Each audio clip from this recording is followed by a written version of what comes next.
Hello. Yes, my life is delicious. I am your host, Latanya Black Gilliard. Welcome to Delicious Life.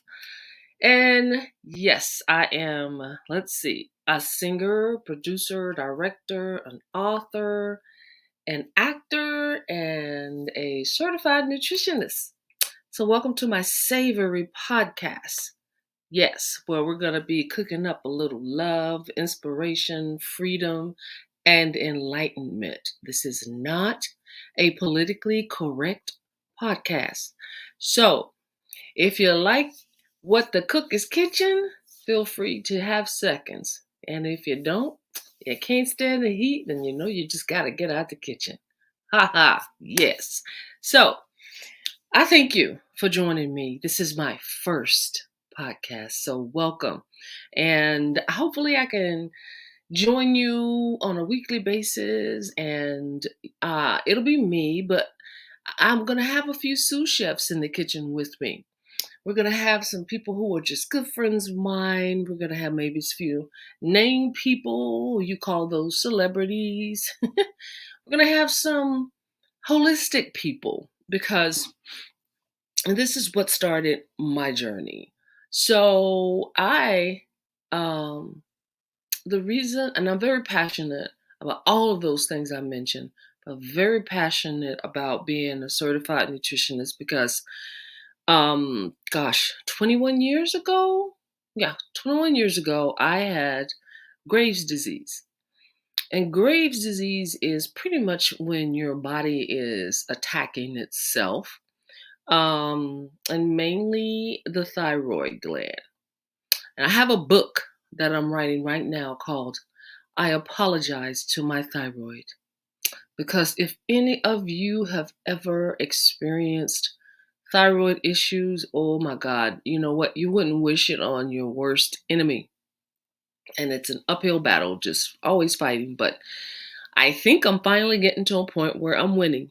You know, got to do research, learning, unlearning, not listening to the medical community because they don't know anything. It's amazing what they don't know. And then, have you ever run up against a doctor that has a God complex? They get mad at you because you know more about your body than they do.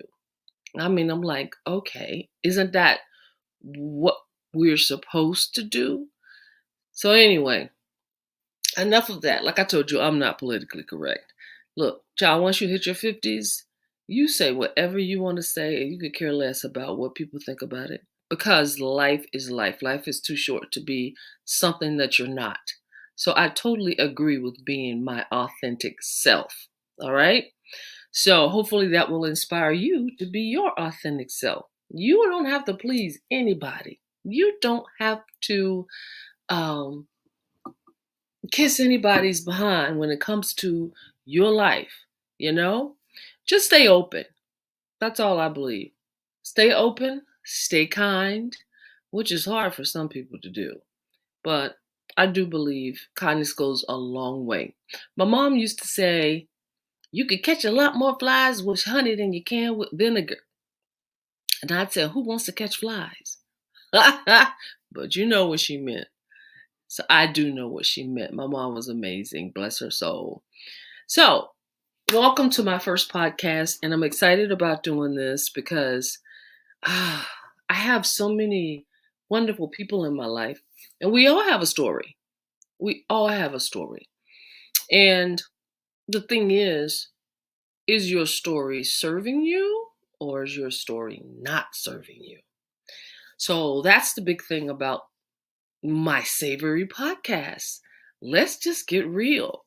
You know what? A lot of us have mindsets that are limiting, mindsets that hold us back. And I have learned what held me back in the past. And, not speaking up about certain things, not speaking my truth, not living and walking in my truth. And that is very harmful to you. It is very harmful to you. It's the whole reason why we have Me Too movements and all these other movements that people have created in order to feel validated about the way you feel, about things that were done to you, you know? Because when you really think about it, you teach people how to treat you. Nobody should have an edge over anything that you do because you allow it, you know? You attract what you are, not necessarily what you want. And those of us in the dating world, we should know that. I'm not in the dating world anymore. Hallelujah. Married for 8 years to the wonderful Carl Gilliard. Some of you probably know who he is. Great actor, great thespian, and just look him up. You'll know who he is, probably. But anyway, thank you so much for joining me. Um, so 20 years ago, 21 years ago, when I had Graves' disease, I was, born and raised in North Carolina. And I didn't leave North Carolina until I went to, well, I mean, I traveled, through the States, but, that was about it. Didn't even leave the country. But I went to Howard University for a little while. Didn't graduate from Howard. I had to come back home, and I went to Winston-Salem State University, SSU Rams. But still like being a part of the Bison, family. I was there for a while. And anyway, long story short, I had Graves' disease. I I took the treatment that was not the best.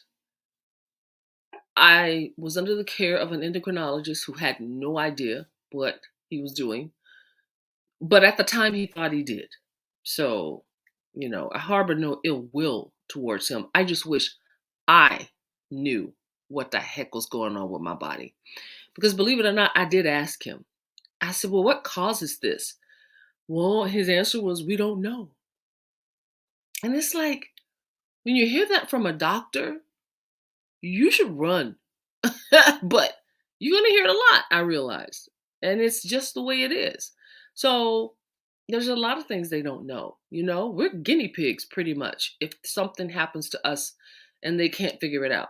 So that's why it is up to you to know your body. And it is up to you to be an advocate for your own health. It is up to you to know what you're eating. It is up to you to know what you're drinking. It is up to you to know what you're rubbing into your skin and what you're ingesting into this body. And we have been hoodwinked. We have been fooled. We have been led astray by the food industry and by our water in whatever town we lived in, our municipal systems. We have been just shysted. Most of the stuff in a grocery store is fake. It's not real food. And you have to know that, because as much as we all need to be growing our own food, some people I know just aren't going to have the time, and some people I know just don't have the wherewithal or the energy. But that's going to have to change, because we're going to have to start doing that, y'all. We are. We're going to have to start growing our own food. And the worst part about that is, you got to get real seeds. You got to get real seeds, because we have been inundated with GMOs, genetically modified organisms. Yeah. So there's GMO seeds, which means you're going to be growing a GMO crop. And that's not going to be the best for our nutrition. So heirloom seeds, if you can find those are still the most authentic and organic seeds out there. And if you've gotten a hold of some real fruit, some real food that's not genetically modified, and you can sprout it and grow it yourself, by all means, do that. Okay? Go back to your old chemistry and homemaking classes. You cut a potato and it starts sprouting those funny little things on it. That means it's growing, and hopefully it's not GMO. And then you plant it, water it and watch that baby grow. And you've got some potatoes. The same with, you got some tomatoes. You do the same thing with the pineapple. There's just so many things that we should be growing ourselves. I mean, I now know that the reason I had Graves' disease was because of my diet. The doctor didn't know, but you got to realize too, doctors, when they go to med schools are run and owned and organized by big pharma. So doctors are taught by the pharmaceutical companies how to write you up a prescription and make your symptoms go away, not to get to the root cause of what is bothering you or what it is. Now, you have some doctors, I'm not going to throw all of them under the bus. There are some good doctors. And I really believe in the holistic community too, because holistic doctors are more than likely going to try to get to the root cause of what is ailing you. You got a sore throat? We're not just going to give you antibiotics or something to make it go away. We're going to see why. The holistic community is like, okay, what have you been eating? What's coming up through your stomach? Have you been eating too much acid, some acid forming foods? Have you been burping? What medications are you taking that may be causing this?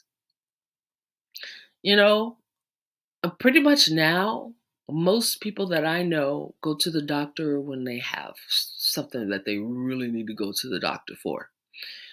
Broken things. You gotta go to a doctor, get your bones reset. You gotta have, emergency surgery sometimes. But there is a place for all of that. And rather than badmouth doctors, I bless them. And I hope they all one day realize that Hippocratic oath that says do no harm also applies to all the medications that they're putting you on.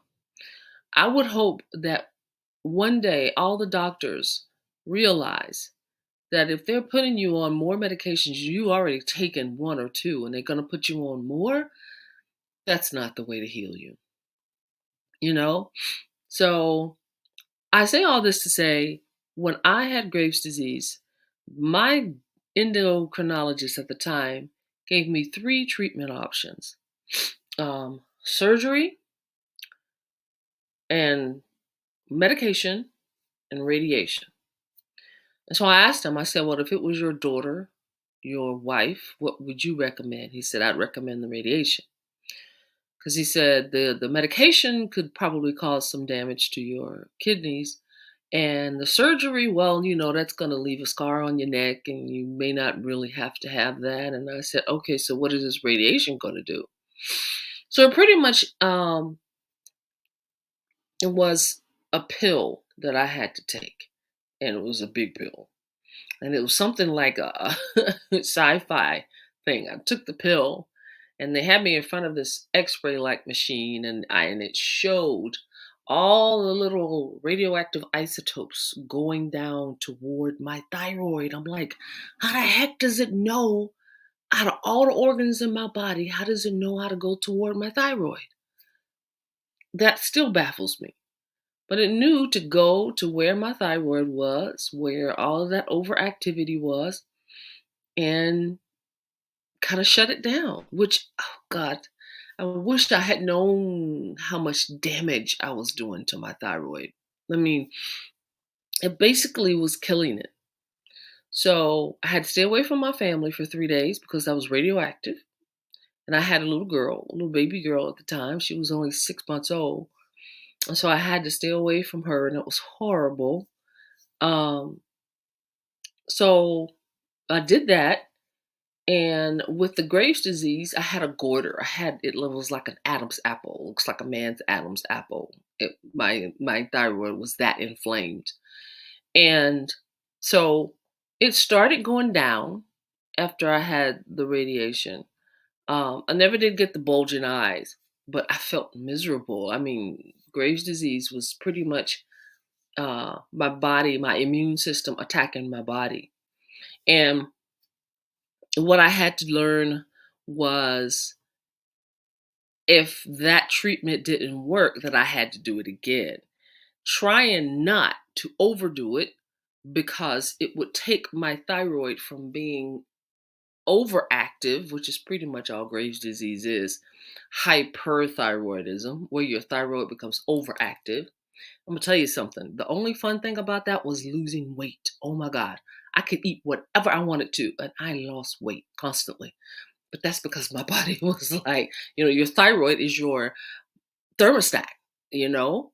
It takes care of all of your metabolism. It rules. It's like the guard of all the metabolic systems in your body. Thyroid hormone goes to every organ in your body, and it's regulated. I'm not going to try to give you a lesson right now. Your pituitary gland, your thymus gland, it all tells your thyroid how much hormone to release. So we'll get into that one day. But either way, the treatment worked for a little while, and then it came back, and I had to get another pill, which took me from being hyperthyroid to hypo, which is underactive, which is where you do just the opposite. You still feel bad. You still have like your muscles feel like lead, and no energy, fatigue. But this time you gain weight. Nobody wants to deal with that. So I was gaining weight, like drinking water was making me gain weight. Fasting was making me gain weight. So then I jumped on the roller coaster ride of medications. So I had to start taking the Synthroid, or the uh, generic form, which is levothyroxine. Anyway, I had to go start taking a certain dosage of that, go back in a few weeks, get my blood drawn, see what my numbers are. And if it's still too low, they gave me more. If it was too high, they took it away. Anything to try to get some balance. So I started feeling better. That lasted maybe about a year. And then I started realizing that, okay, I'm still gaining weight, but this is my lot in life. They damaged my thyroid. So you have to take these pills for the rest of your life. Long story short, I am now researching on how I can stop taking those pills. You know why? Because they have not done hardly any studies on these pills. Now we are doomed to take these pills. There's millions of people who are hypothyroid and have to take these pills. I mean, literally, not just to lose weight. That's that they have to take it because their thyroid gland's not doing what it's supposed to do. And people like me who had radiation, or people who had thyroidectomies where the thyroid's completely gone, there's no thyroid to measure. So you just have to take them. The fake thyroid hormone goes into your body. And people who still have a working thyroid, is just maybe not working as well. I hope you realize you don't have to take those medications. You can change your diet and heal your thyroid to the point where you don't need to take those medications. Trust me, these medications, the Synthroid, the levothyroxine, they haven't tested these to see what they do to our bodies. They don't know if they cause cancer. They don't know if they cause other things to happen in our body. They just prescribe it because they just ching ching all the way to the bank. Because that's a monthly payment that they're going to get every month from millions of people.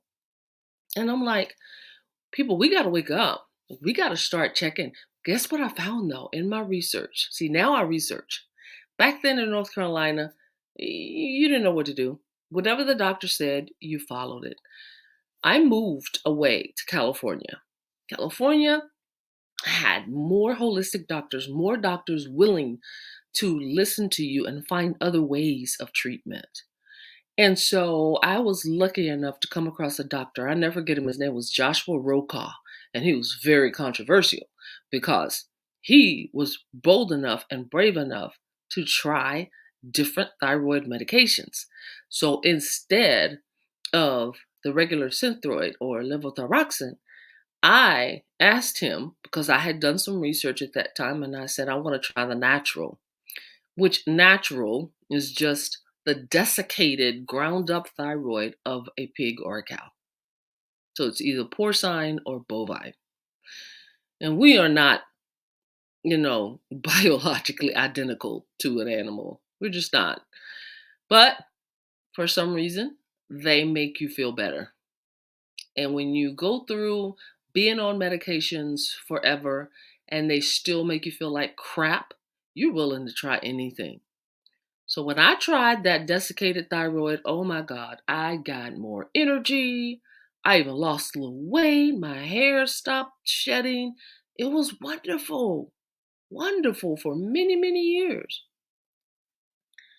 But then you go through that other thing called life and evolving and change.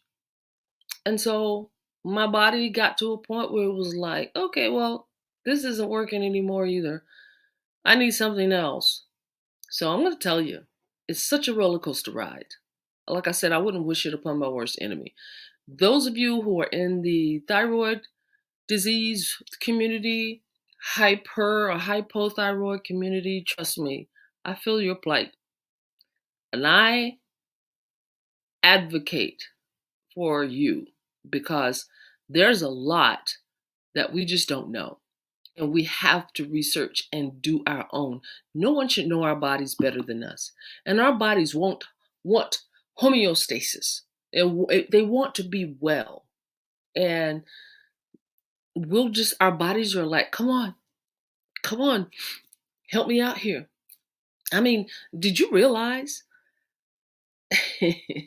Look, the medical community does what it does. A doctor goes to school. A med student goes to school, learns what they teach them, and they pass it on. The only thing that's going to change what they learn is experience. Running into other people and patients who have done their own research, and if they're smart, they will and wise, they will listen.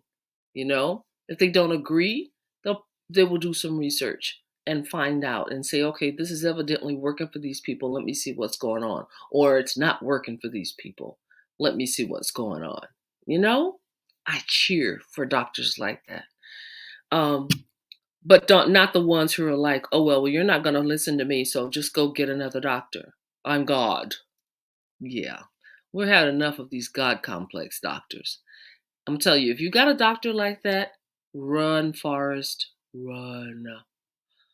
Go to another one. Find somebody who's going to listen to you. Find any doctor who's going to be kind to you and who's not going to tell you everything's in your head.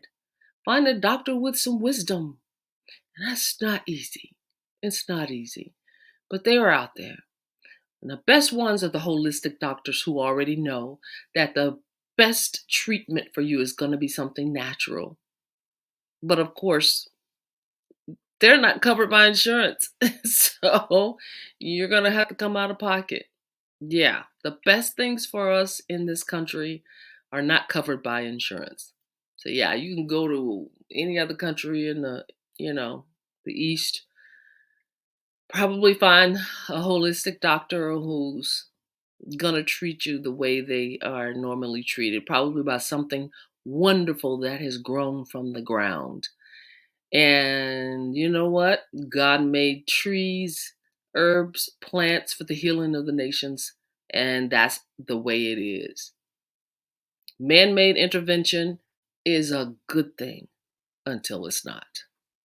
But you got to know when. No matter how much a doctor tells you, you need this, you need that, you have to remember you have the final say. You have the final say over your body. They don't. They can scare the crap out of you.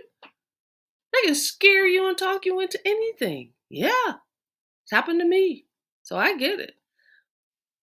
But you got to be wise. You got to learn. You got to dig. You got to research. You got to look for things. And I'll tell you, once you start looking and going down that rabbit hole, oh boy, the world just opens up. because there's some things that are happening to us that we just don't know of. So that's what I'm going to be talking to you about. I'm going to be talking to you about um, ways to take care of you and your family that aren't, you know, medical, that aren't normal, like this black seed oil. Black seed oil. People say, some people swear by this.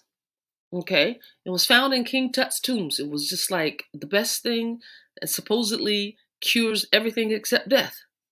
I'll tell you something, I tend to believe that because I have put black seed oil on some parts of my body that were in pain and it totally went away. Totally takes away inflammation. But you got to get, and here's the thing, there's a million supplements and things like this out there, but you got to get the right ones. Okay? For instance, you should use a black seed oil that comes in a dark bottle and it should be glass. There's tons of black seed oils out there in plastic. You should never buy any oil in plastic. Not olive oil, not coconut oil, not any oil in plastic. Because oil has a pulling effect and it's going to pull that plastic. And every time you take it, you're ingesting plastic, particles of plastic. That's not good for you. And you have to realize our health, our bodies are like a sponge. So you see a sponge, and let's say you take a little dropper and you just drip, drip, drip on a sponge. Now you know that sponge is not gonna swell up and expand until you put a lot of water in there. Okay? And then it's gonna reach that threshold where it starts to release, it fills up, and it's like, okay, I can't hold anymore, and it's gonna start. That's the way our bodies are. The drip, drip, drip are all the toxins and chemicals and horrible things that we put into our bodies. It's like slow death, and to the point where we keep on eating Cheetos and Doritos and Oreos and um, things that come in a can, and we eat things that are in plastic, and we microwave things and eat those, and we ingest soybean oil and margarine and earth balance and uh, peanut oil and vegetable oil and canola oil. We ingest all this horrible, toxic, highly inflammatory stuff, and our body's threshold, we hit it. Once we hit that threshold, everybody's body's different. Everybody's sponge is different. And once we hit that threshold, though, where it starts to fill up and it's like, okay, I can't take anymore, then it spills over. And it can be diabetes, it could be cancer, it could be renal failure, the liver failure, kidney failure. Why take those kind of chances? Why not continue to have your sponge as dry as possible? you know? I mean, it's going to slowly drip, drip, drip simply by going outside. The air that we breathe is toxic. Unless you live way somewhere where there's no industry and you're away from all technology, good for you. But most of us can't live like that anymore. You know? I don't even like camping. I don't even like camping. I mean, if we were all forced to and there was no more electricity, we could all adapt. We could. We could all adapt and live without electricity, without running water. Yeah, it would be crazy, but we could all adapt. Wouldn't you love to see all these spoiled, rotten kids have to live like that? They probably go crazy. I mean, it's the makeup that we put on our face. Um, I'll be talking to you about that too because I have some wonderful brands that are non toxic. Did you realize that the makeup ladies that you use, if it says talc, nine times, well, probably 100%, it's got asbestos in it. And they stopped, putting asbestos in stuff years ago, but they still put it in talc. So, if you have anything, that's why there was the lawsuits with the baby powder, and then they had to stop. Any powders, if it has talc, you're exposing yourself to asbestos, which is highly carcinogenic. It will cause cancer. It does cause cancer. And there's so many documentaries out now about that. It's crazy. But you got to learn this stuff. How many of you, I bet you go in there in your go in your cabinets and read the ingredients on the back of any product that you have. Go in your pantry, go in your cabinet and pull out anything that you use. A can of tuna. Go in your refrigerator. Look at your jar of spread, salad dressing, mayonnaise, pickles.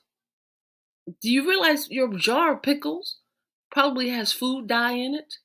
And food dyes are carcinogenic? Do you realize that your children probably love sprinkles on their ice cream? Those food dyes, anything that has a color to it, sprinkles, Skittles, now laters, colorful birthday cakes, anything that has a food dye. I mean, you might be using it to make your wonderful red velvet cake. Anything that has a chemical in it like that, it's killing you. And you're not doing the best for your children because it incites ADD, ADHD, and allergies, and just ruining your health. Drip, drip, drip. Slowly but surely. But surely. I mean, people get in their 30s, 40s, get that horrible diagnosis. How did I get cancer? I don't have anybody in my family that has cancer.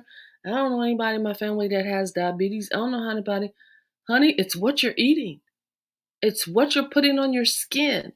It's what you're putting on your face. It's the lotion. It's the sunscreen. It's the shampoo. It's the conditioner. It's the toothpaste. It's everything. So I'm telling you, I am the most picky. My husband hates to shop with me sometimes, I know, because everywhere we go, I read the ingredients. And if it has some stuff on it that I don't like, I don't buy it. That's my prerogative. It's my choice. And I suggest that we all live like that. We should. So guess what? My shows, my Delicious Life podcast, we're going to be talking about all of this stuff. We're going to get into more in depth of it, because if I had known then what I know now, I would never have damaged my thyroid. I would never have let them treat my thyroid the way they did, because all I had to do was heal my gut. It was my diet. Oh my God, I was the junk food junkie queen, fast food queen. I had a horrible diet. And I was thin, but I had a horrible diet. And that's how it manifested too. That's the physical part. So we're also going to be talking about consciousness, enlightenment. There's a way to live your life where you can just create things. Yes, I do believe in the law of attraction. And it is real. It works because I've seen it work too many times in my life. And we're going to be talking about relationships. We're going to be talking about, no, sister, your picker is not broken. You probably have had a whole bunch of hormonal changes that has shifted your brain, and once you straighten that out, you might look at the man or woman that you're with and go, how did I end up with this person? What the heck? Let me tell you something. We're going to have some fun. We're going to get into some juicy stuff. We're going to just talk and we're going to have a lot of fun, y'all. Ooh, I'm drooling. I'm silly. We're going to have fun. I'm just real. You know what? A lot of people can't deal with you when they know how real you are, because they may not be real. I know somebody who was married and her husband had never heard her pass gas. I'm not lying. It's because you have to be real. And if you're afraid to be yourself, a lot of times it's not the other person's fault. It's you. You have to be real. You have to be real. What you think? To be real. Yeah, we're going to do some of that too. I'm going to be bringing in some of my musical guests. I'm going to be bringing in some of my celebrity fun guests. I'm going to look, y'all. This is a savory podcast, totally not politically correct. We are free. So if you dare to join me, come on back. Come on into the table. And the spread is delectable and delightful. Thank you for joining Delicious Life. Let's go take a big bite out of life, you guys. I love you, and I will see you next time. Enjoy your life. To be real.